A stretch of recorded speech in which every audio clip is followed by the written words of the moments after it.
Assalamualaikum sa mga kapatid at kaibigan ko. President Pascual, my dear friend Amina, Dr. Mendoza, Excellencies, distinguished members of the Senate, ladies and gentlemen, Assalamualaikum and magandang hapon, as I just said. My Filipino would have been a lot better had I been able to study in UP Diliman as it was the intention before I arrived in the Philippines. But my predecessor, Ambassador Lilly, began his assignment in London 3 months before he was due, the very 3 months I was due to spend here in UP Diliman to learn. Therefore my Tagalog is slang, it's Taglish, it's Twitter friendly, but terrible for an academic lecture. So if you forgive me, I will move to English. I also want to take the license of being the microphone holder to stray a little bit from my topic because of recent developments that we first agreed on what to talk about. But I will happily answer a question on any issue that you care to raise. In fact, I think there will be more value in that session than everything that I'm having to say. But let me begin by talking about a country where democracy and Islam is flourishing. In this country, Muslims are in the minority, and yet the chairman of the political party that won the last election was a Muslim, and she is now a minister. In this country, more people pray Jummah Salah than attend church on Sunday. In fact, Islam is the fastest growing religion in the country that I'm referring to. In hospitals and prisons, Muslims have halal food. Prisoners have access to imams, and so do people who serve in our armed forces. I've already given away a clue as to which country this might mean, but I'll carry on the mystery for a little bit longer. In this minority Muslim community, police, chiefs, admirals, they have been generated from that community.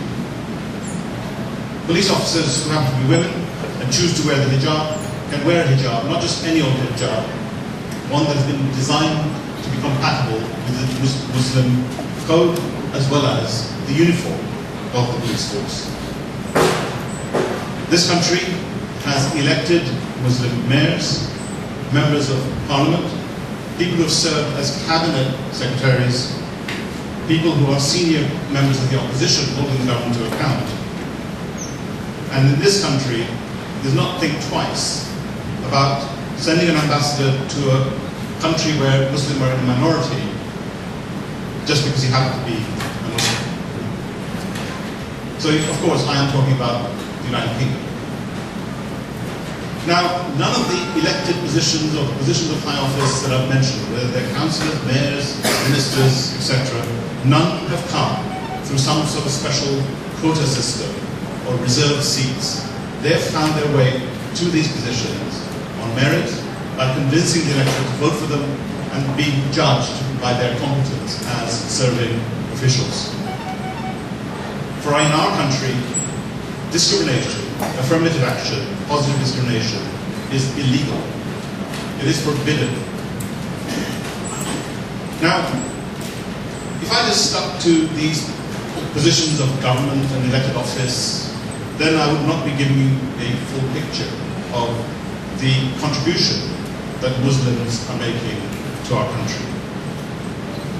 40 players in the English Premier League, the most popular sport in the world. 40 players are Muslims. Many of them pray to Allah before they step on the field of play. Many fall to the ground in sajda when they score a goal. Nasser Hussain was captain of the national cricket team. That's like being captain of your basketball team. Amir Khan is our Manny Pacquiao, a national hero. He wants to fight Manny Pacquiao, but he's too afraid to fight the Englishman. Mahdi Yaqub is one of the most famous heart surgeons on earth. Zaha Hadid, another distinction, is one of the most competent architects, and her work can be seen in Beijing, London, and many parts of the world. If For the youngsters in this audience, Zayn Malik is a member of One Direction, the most popular boy band in the world. The business school in Oxford University, Britain's oldest university, with its roots in Christianity, is called the Oxford Said Business School.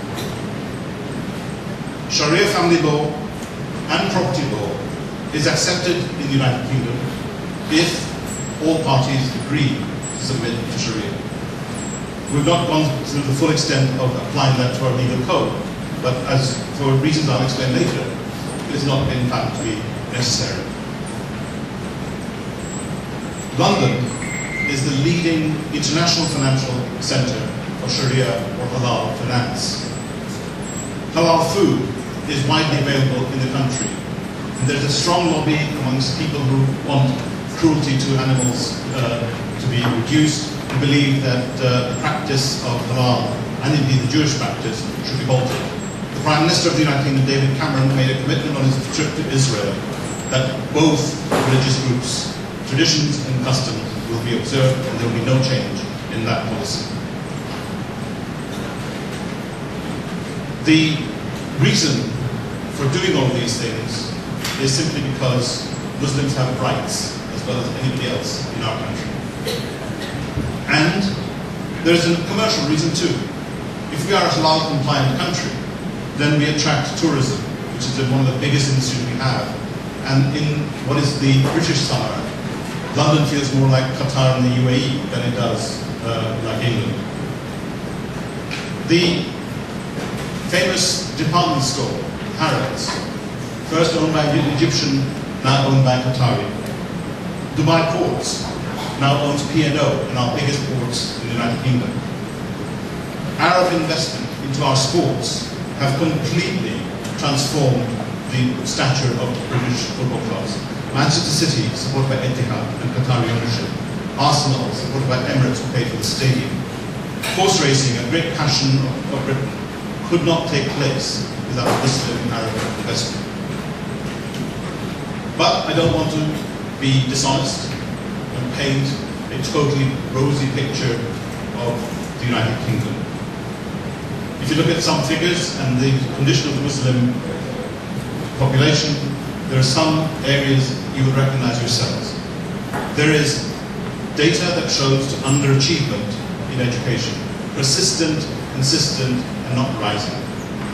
A disproportionate number of people who profess the Islamic faith are in prison, and many of them are young people. Therefore, these prisons themselves become a factory for radicalization and misbehavior.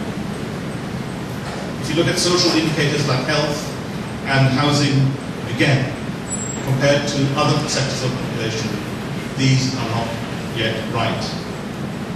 But are we sitting back as a government and simply observing these things and saying we're not going to do anything? Quite the contrary.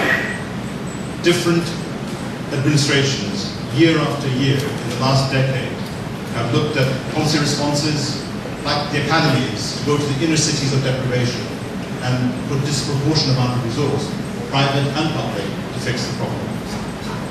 But above all, community groups themselves are being captured into this debate. This is not a top-down solution from London and Whitehall. The solution is coming from Muslim leaders themselves, who themselves want to change the backward trend of these indicators. Another part of it is the provision of information. Sometimes a few people complain, why is it that we have health brochures and council information in Urdu, Arabic, Swahili, and various other languages? It is simply because a public that is informed of its rights, informed of services, is more likely to benefit than a public that is kept in the dark. Now, let me also clarify my own status, because if I mention a few issues about religion, you may think that I'm claiming to be a pious observer of religion or somebody who has really become an expert in the scriptures.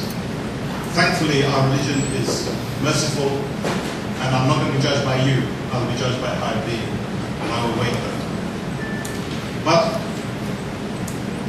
let me just say I try my best, I simply try to be an informed Muslim. I don't claim to be a Muslim ambassador. A lot of people in the UK celebrated, particularly the Muslim newspapers, saying, at last we have a Muslim ambassador.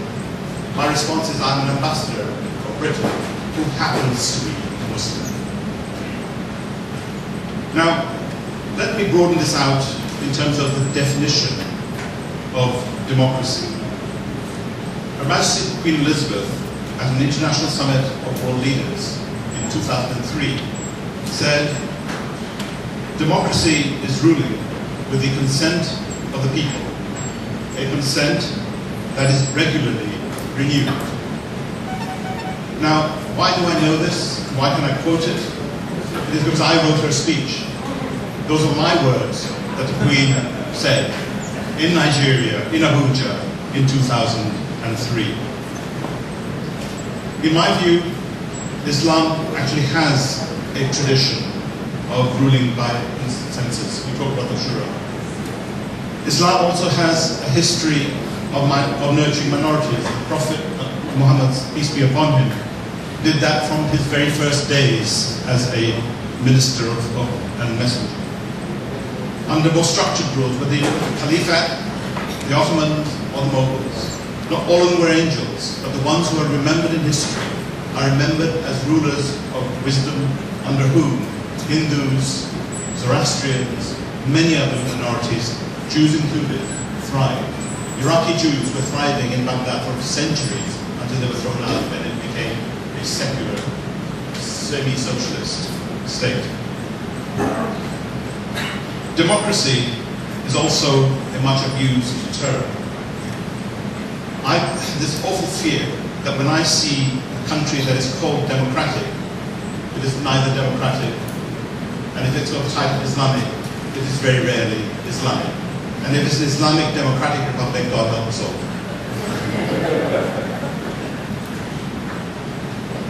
I think it is better to talk about democratically elected administrations in terms of how they govern rather than how they are elected. Because as Winston Churchill once said, and I'm paraphrasing, whilst democracy may be imperfect, it is far better than any other alternative.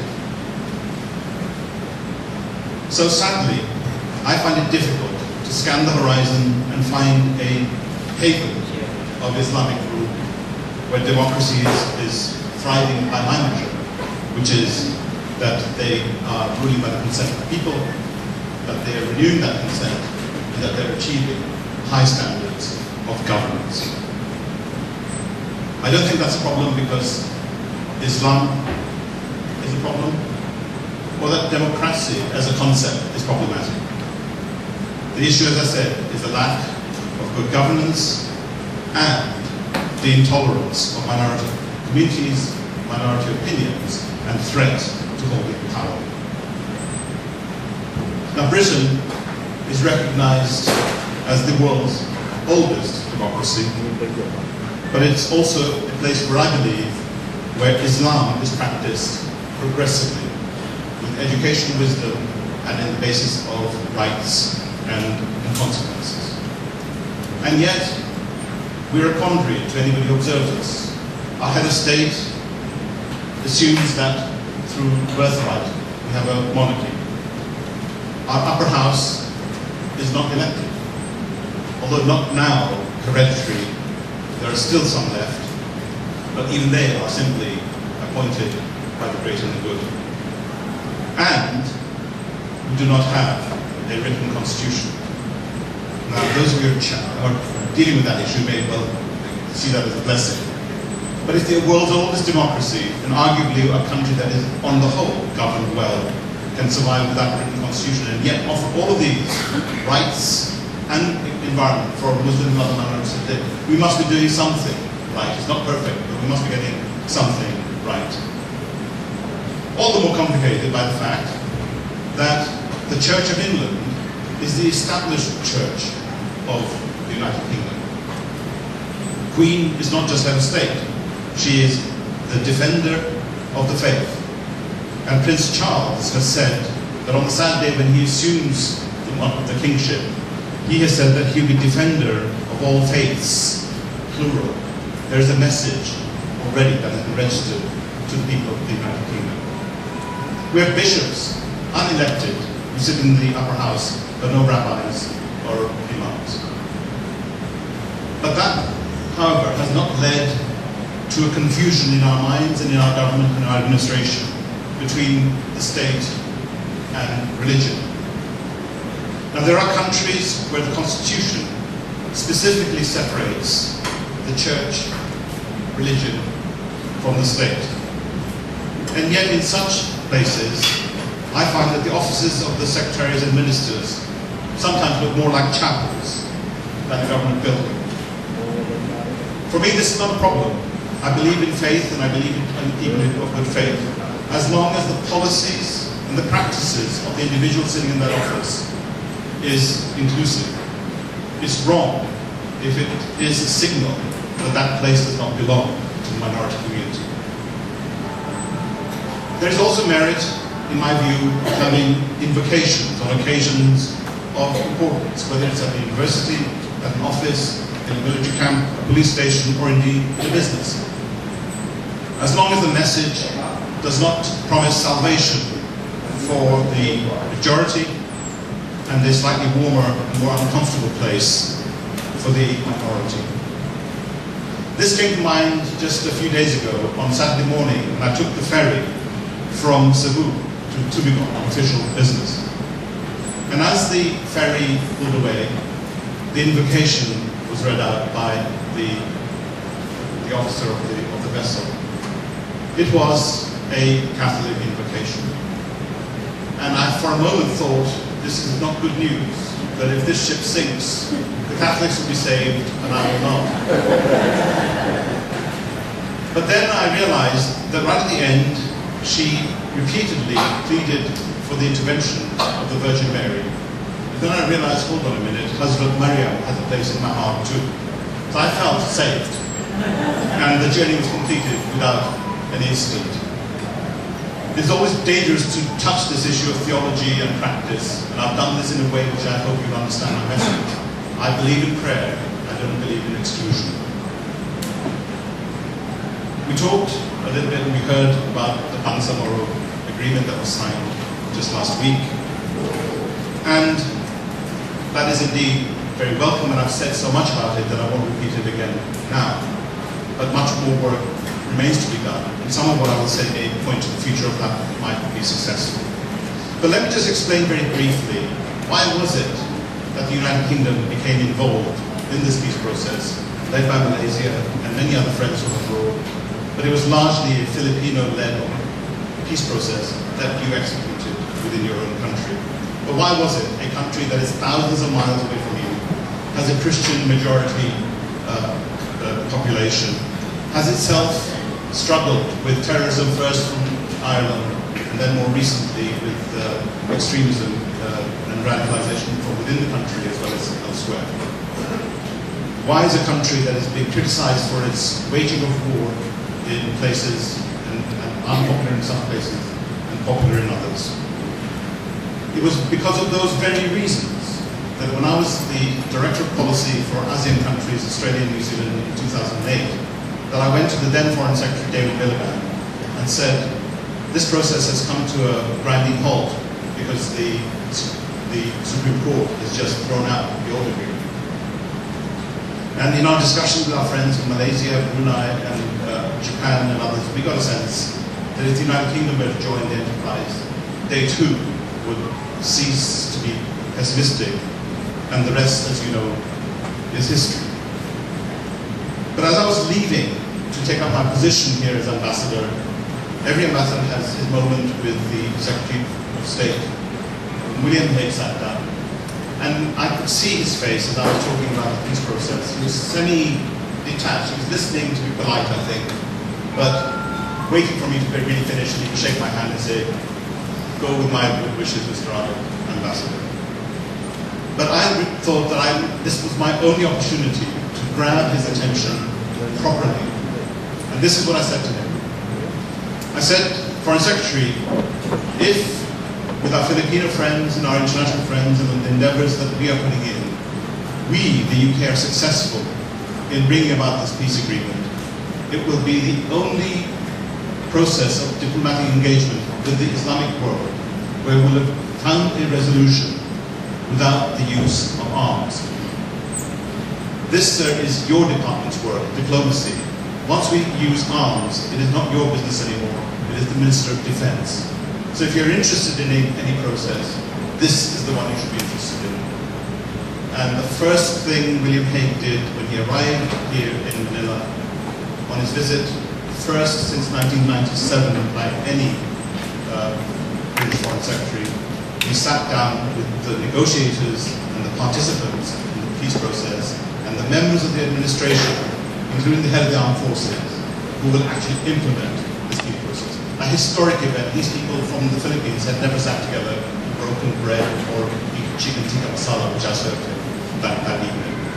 So, from a skeptical, slightly detached foreign secretary, I have one who now daily asks me how is the process going.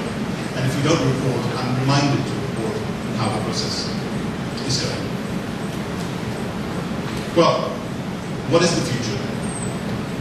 From all the commentary that I've seen and the opinions in the newspapers and what people tell me as I go around receptions and dinners and the chismis, if you like, around Manila and elsewhere, I get the feeling that there is a view that, yes, we've got the agreement, it is now up to you, the Muslims and the Ummah, to sort this whole thing out.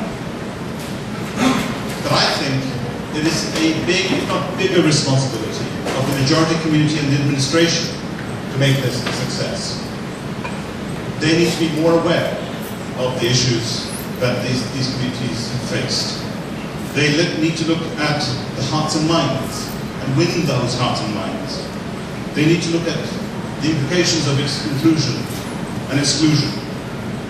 They need to design government policies and resources and funding that actually support, not undermine, the agreement.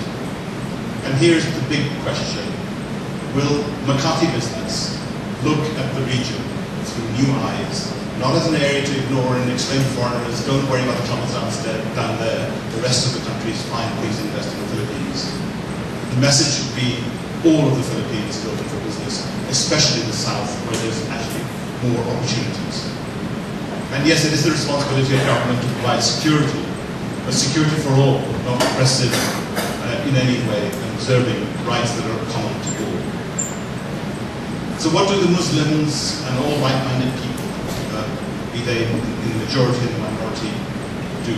Well, I think my message to people who want to see the Bangsamoro succeed need to generate a sense of unity and purpose and set aside historic division. We can have arguments going back centuries, if you wish, from who succeeded in our prophet, if you really want conflict.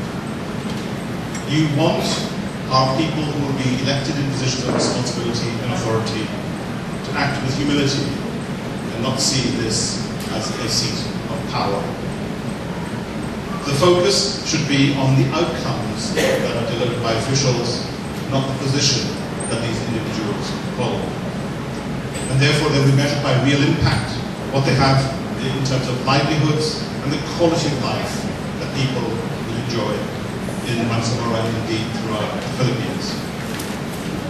But it's not, in my view, enough if you think you're in this project as members of the Muslim community or the indigenous groups and say, well, as long as we achieve parity with what happens at national level, that's enough. My challenge to you is not. You have to be a better police force in the Bangsamoro than the national standards.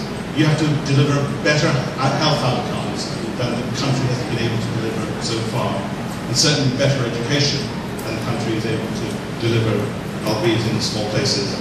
And I most certainly believe that you do not want to reach national standards of corruption. What am I talking about in terms of governance? I'm talking about Islamic standards of governance.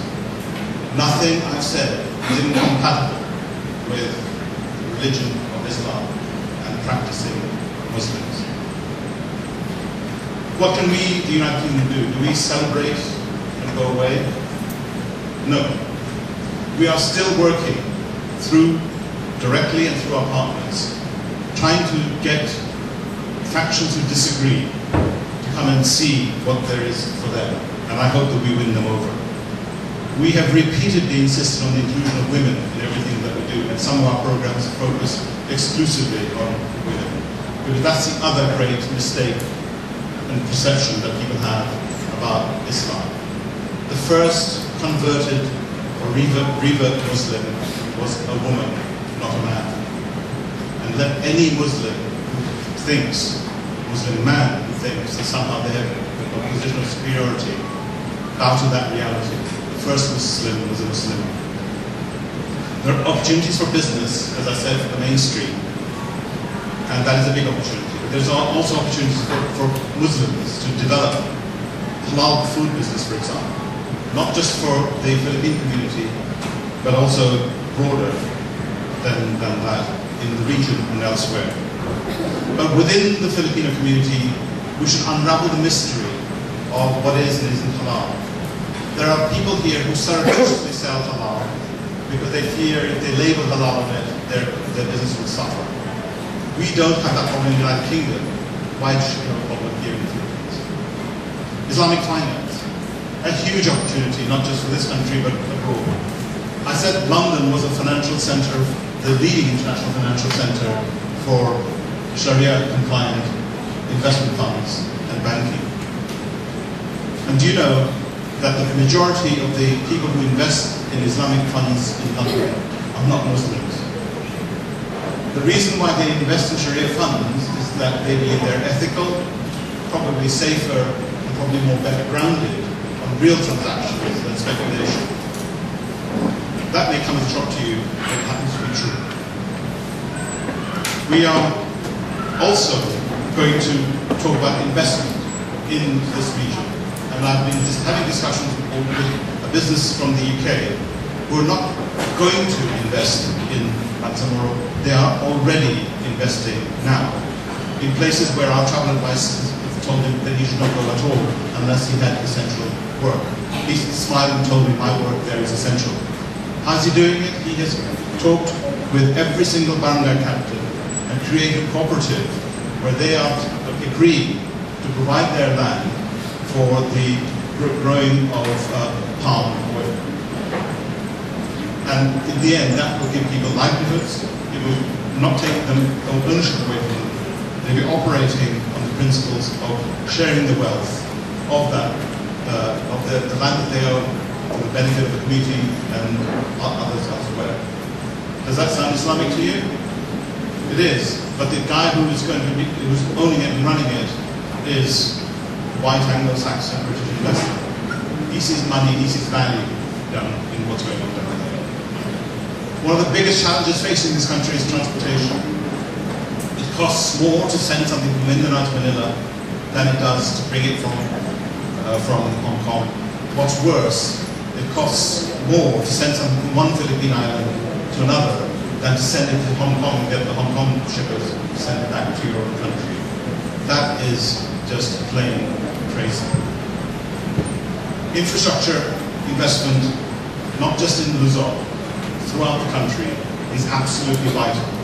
Because on our expressways, on our trains, on our undergrounds, we don't have a Muslim train and a Christian train. We are all using the national assets for our improvement. And where they don't reach, the extreme east and west of London, we have the biggest railway project right now going on that will connect the poorest community in the UK, which happens to be a Muslim-dominated area east of London, to the centre of power of the West End, where the journey used to take 1.5 hours each day, it will now take 20 minutes. So therefore, those Muslim parents who tell their overprotected children, that place is not for you, it is too far for you, it will not be too far. We also recognize that no matter what we do, no matter what the government does and what the Bangsamoro administration does, that poverty will remain sticky in some of these communities. And therefore, the UK, the EU, where we make a contribution, the UN, where we make a contribution, many of our friends, ASEAN countries, Australia, New Zealand, Canada, the United States, their aid programs will certainly continue, but I think it will also intensify. So let me end this sort of formal part of my remarks before we take questions, and I really do honestly welcome questions on any issue that you have, about saying, well, what should be our aims? What should be our goals? There should be all of the things that I've talked about, but I've really come with two of the biggest goals that I want you to take away from this. One is that the goal is that for the Muslims of the Philippines, Bangsamoro is only part of the solution. There has to be a national change in hearts, minds, and policy. And that begins in Manila, not in Bangsamoro. No longer do we want to hear the excuses that because there are terrorists down there, that we can't do business down there. We've had the Northern Ireland problem for many years, and we know that even to this day, we have some horrendous incidents perpetrated by people who claim to be Muslims. But if you notice, the last time 2 people decapitated a serving British officer in the heart of the city of London, there was no backlash from the community. No one else died. We just waited for the system of justice to take over, and these 2 people would not set foot outside of prison for the rest of their lives.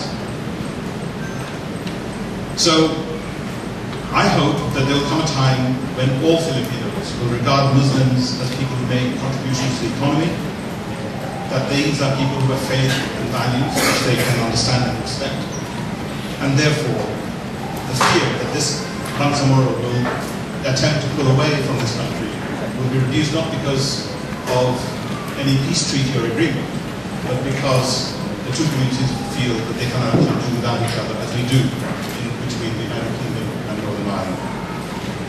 But my second ambition is that this actually truly should be an example for the world.